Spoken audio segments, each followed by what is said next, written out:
میرے دوستو، حضور صلی اللہ علیہ وسلم پر جو شخص خاص جمعے کے دن 100 مرتبہ درود شریف پڑھتا، جو بھی آپ کو آئے، ایک صلی اللہ علیہ وسلم ہے یا اللہم صلی علی محمد ہے، یا نماز میں جو درود شریف پڑھی جاتی ہے، سب درودوں میں سب سے افضل درود، نماز میں جو درود پڑھی جاتی ہے سب سے افضل درود ہے۔ اگر اس سے بھی کوئی افضل درود ہوتی تو اللہ پاک نماز میں اسے پڑھنے کا حکم فرماتے، تو اس سے افضل کوئی درود نہیں ہے، تو اللہ نے نماز میں اسے پڑھنے کا حکم فرمایا، آپ یہ بھی پڑھ سکتے ہیں۔ اللہ کے نبی صلی اللہ علیہ وسلم نے فرمایا،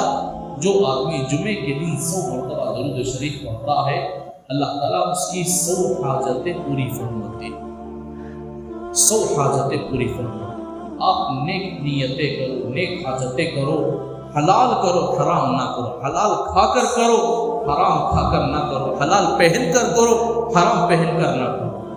اگر حرام لباس ہو، حرام کھانا ہو، جھوٹ بول کر، دھوکہ دے کر، چوری کر کے، غداری کر کے، دھوکہ دے کر، بے وفائی کر کے ہم کھا لیے ہیں کسی کا، پھر بھی ہم درود پڑھتے، پھر ہم دعا کرتے ہیں، یاد رکھو رسول اللہ نے فرمایا، جب تک تمہارے بدن میں ایک دانہ، ایک لقمہ بھی بدن پر حرام کا ہو، تمہاری دعائیں اور تمہارے سجدے سر سے ایک بالش کے اوپر نہیں جائے، ایک بالش، ایک کڑی جو بولے جاتے ہیں نا، ایک بالش تو نہیں جائے گی، یہ رسول اللہ کا فرمان۔ ہماری دعائیں قبول کیوں نہیں ہوتی؟ ہماری سجدے کیوں قبول نہیں ہوتے؟ ہماری نمازیں کیوں آسمان میں نہیں جاتی؟ اصل بات یہ ہے کہ ہمارے اندر یہ حرام کا لباس، حرام کا پہنا ہوا، حرام کا کھایا ہوا،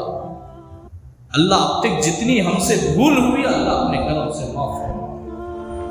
بقیہ زندگی اس کے احکامات پر، اس کے نبی کے طریقے پر چلائے۔